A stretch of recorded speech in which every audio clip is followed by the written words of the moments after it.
Ini kan orang yang otak bodoh ya. Jadi Yahya Walloni ini memang pamer kebodohan. Pamer kebodohan yang luar biasa. Ketika ceramah, dia ini dengan gaharnya menghujat keyakinan agama lain, menantang agar dia segera dilaporkan kepada pihak kepolisian. Dan sekarang ini ketika sudah ditangkap dan diadili di pengadilan, dia ini mengatakan bahwa semua itu cuma bercanda coba.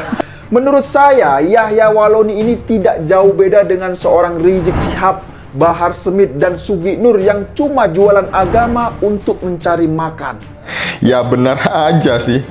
Kalau itu sebuah candaan lucu-lucuan ya bisa jadi, tapi hanya untuk Yahya Walloni dan kelompoknya. Tapi bagi orang Kristen ya itu bukan candaan, bukan lucu-lucuan. Dan lain sebagainya, setiap apa yang disampaikan menghina Kristen, orang Kristen, semuanya adalah bercanda, kata Yahya Walloni dalam persidangan itu. Sehingga dia seorang mu'alaf itu harus lebih banyak belajar dari agamanya yang baru. Dia harus lebih banyak duduk dan menjadi pendengar untuk bisa mendapatkan ilmu-ilmu baru yang selama ini tidak dia dapatkan di agamanya yang dulu. Bukan kemudian dia pegang mic dan kemudian menjadi pengajar. Dari dulu tuh saya selalu kritik kepada orang-orang yang mu'alaf dan tiba-tiba menjadi ustadz. Saya selalu bilang, mu'alaf itu seharusnya belajar. Dalam sudut apapun apa yang dikatakan Yahya Walloni itu sangat destruktif. Jadi sekali lagi, apa yang ditunggu oleh aparat keamanan dalam hal ini Polri untuk tidak meringkus orang ini?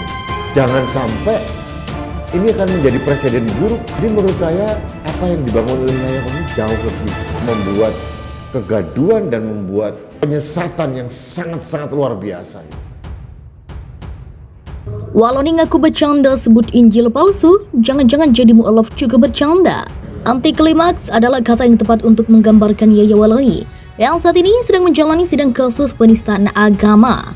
Padahal sebelumnya beliau sudah koar-koar menentang untuk ditangkap seolah kuat hidup ribuan tahun di dalam penjara.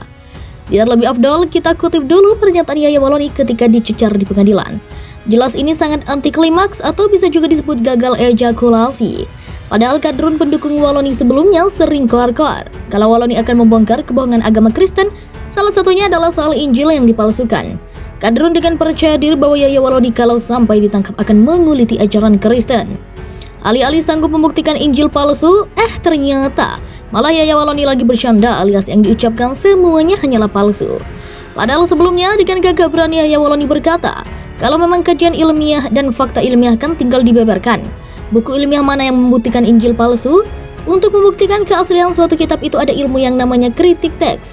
Tinggal tunjukkan saja menggunakan ilmu kritik teks yang dimiliki kalau katanya ilmiah.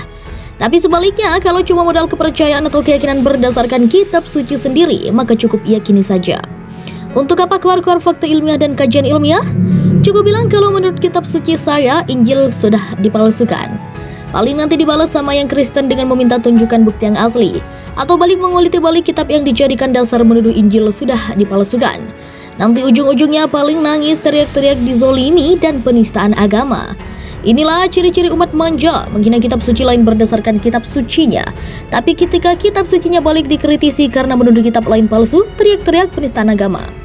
Padahal kalau memang fakta ilmiah dan kajian ilmiah, tinggal tunjukkan jurnal ilmiah mana saja yang sudah dipublish. Lebih bagus kalau jurnal ilmiah tersebut adalah buatan kadrun. Tapi kalau tidak ada buatan kadrun, pakai buatan ateis juga tidak apa-apa. Agama Kristen sudah dikritisi ribuan tahun tanpa mewek penistaan agama dan masih kuat sampai hari ini. Umat Kristen juga maklum kok seandainya kadrun menggunakan jurnal ilmiah atau karya ilmiah buatan ateis.